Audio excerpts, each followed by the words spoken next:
ఇది ఒక ప్రపంచంలోనే ఒక ప్రత్యేకమైనటువంటి స్థానాన్ని సంపాదించుకుంది. సో ఈ టూరిజంను ప్రమోట్ చేసే దాంట్లో భాగంగా నాగాల్యాండ్ సంబంధించి cultural teams, Nagaland team, Nagaland అడ్వైజర్లు అందరూ కూడా ఇక్కడ రావడం జరిగింది. ఇప్పుడు తెలంగాణ అయినా నాగాలాండ్ అయినా దేశంలోని అన్ని రాష్ట్రాలు కూడా ఒక రాష్ట్రం నుంచి ఇంకో రాష్ట్రానికి మార్కెటింగ్ చేసుకోవడం, కల్చరల్ ఎక్స్చేంజ్ చేసుకోవడం, యూనిటీ ఇన్ డైవర్సిటీగా మొత్తం టోటల్గా కలిసిపోవాలి.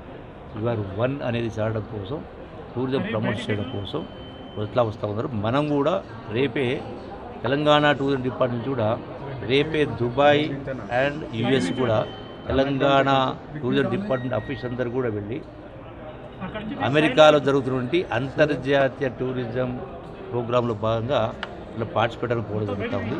అంటే తెలంగాణలో ఈ రోజున పెద్ద ఎత్తున రకరకాల ఈ యొక్క కల్చరల్ యాక్టివిటీస్ పర్ఫామ్ చేయడమే కాకుండా తెలంగాణలో ఉండే టూరిజం ప్రాంతాల్లో గడచిన దశాబ్దాల నుంచి నిర్లక్ష్యానికి గురైనటువంటి టూరిజంను మినిమం ఫెసిలిటీస్ లేవు చాలా చోట్ల.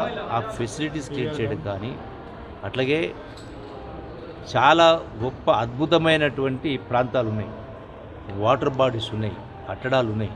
సో వాటిలో ప్రపంచంలో ఏమీ లేకుండా అన్నీ ఉన్నట్టుగా మనకు కనపడతా ఉంది. ఇక్కడ అన్నీ ఉన్నా ఏం లేనట్టు కనపడుతుంది. సో వాటి ప్రపంచ స్థాయితో పోటీ పడే విధంగా తీర్చిదిద్దే కార్యక్రమం చేస్తూ ఉన్నాం. అంటే బోటింగ్ కావచ్చు, అట్లాగే బోటింగ్తో పాటుగా స్కైవేస్ కావచ్చు, అండ్ ఆల్సో రోప్ వేస్ కావచ్చు. అండ్ ఎక్కడ ఎవరికి వెళ్ళినా కూడా అంటే ఫెసిలిటీస్ లేవు కాబట్టి టెంపరీగా అంటే like mobile cottages, glass cottages మరి ఇవన్నీ రకరకాల కార్యక్రమం చేస్తూ ఉన్నాం. మీకు వచ్చేటువంటి ఒక 6 మాసాల్లో వాతావరణం పూర్తి కొట్టుచడం మారేటువంటి పరిస్థితి ఉంటుంది. దీంతో పాటుగా మార్కెటింగ్ కూడా ఈక్వల్ ఇంపార్టెంట్. ఒకటి ఫెసిలిటీస్ ప్రొవైడ్ చేయాలా. రాష్ట్రంలో ఉన్నటువంటి టూరిజం ప్రాపర్టీస్ డెడ్ క్యాపిటల్గా మిగిలిపోయినాయి. Hundreds of crores worth revenues లేవు, నిరర్థంగా ఉన్నాయి. సో వాటన్నిటిని కూడా ఉపయోగించుకొని అమ్మే కార్యక్రమం కాదు, పబ్లిక్ ప్రైవేట్ పార్ట్నర్షిప్ ద్వారా రాష్ట్రానికి ఆదాయం రావడం, టూరిజం డెవలప్మెంట్ చేయడం, దాంతోపాటుగా ప్రజలకు కూడా అంటే ఒక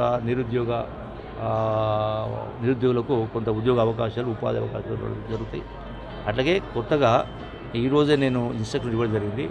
లైక్ తెలంగాణ తరఫున ఈ భారతదేశమే గర్వించేటువంటి ఒక అద్భుతమైన ఫెస్టివల్ ఆఫ్ ఫెస్టివల్స్ అంటారు దాన్ని. హార్న్బిల్ ఫెస్టివల్ అని నాగాలాండ్లో జరుగుతుంది డిసెంబర్ 1 నుండి 10th వరకు. సో లక్షల మంది అక్కడికి వెళ్ళి ఒక విభిన్నమైనటువంటి బ్యాండ్స్ అన్నీ కూడా అంటే నార్త్ ఈస్టర్న్ స్టేట్స్లో ఉన్నటువంటి ఒక అద్భుతమైనటువంటి కల్చరల్ ఫెస్టివల్ లాగా, మ్యూజిక్ ఫెస్టివల్ లాగా అక్కడ జరుగుతున్నటువంటి దాన్ని మనం ప్రమోట్ చేయడానికి. ఎందుకంటే భారతదేశంలో ఉన్నటువంటి ఒక అద్భుతమైన అందమైనటువంటి సౌదాగారం ఏంటంటే మన నార్త్ ఈస్టర్న్ స్టేట్స్. వాటిని మనం ప్రమోట్ చేయాల్సినటువంటి బాధ్యత అందరి మీద ఉంది కాబట్టి సో సుచిరిని అనేటువంటి వాటిలలో ఇనిషియేటివ్ చాలా తీసుకొని ఇంతకుముందు కూడా చేసింది. ఇప్పుడు ఈ హార్న్బిల్ ఫెస్టివల్ను స్పాన్సర్ చేస్తూ honourable the minister for tourism and chief adviser to the chief minister Nagaland and Hornbill festival the chairman ముగ్గురిని కూడా హైదరాబాద్ పిలిచి నేషనల్ ప్రెస్ కాన్ఫరెన్స్ను హైదరాబాద్లో ఫెస్టివల్ను అరేంజ్ చేయడం జరిగింది.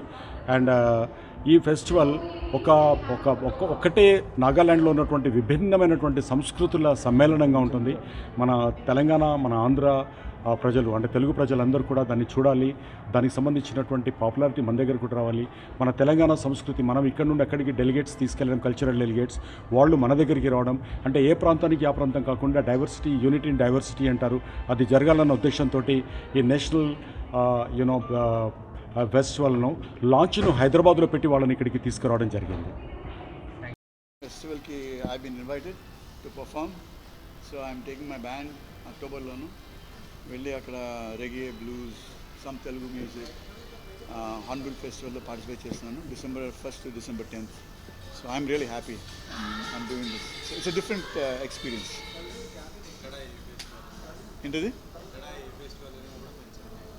ఎక్కడ ఏ ప్లేసా? Festival. Okay. The festival's name is Hornbill. It's in Nagaland.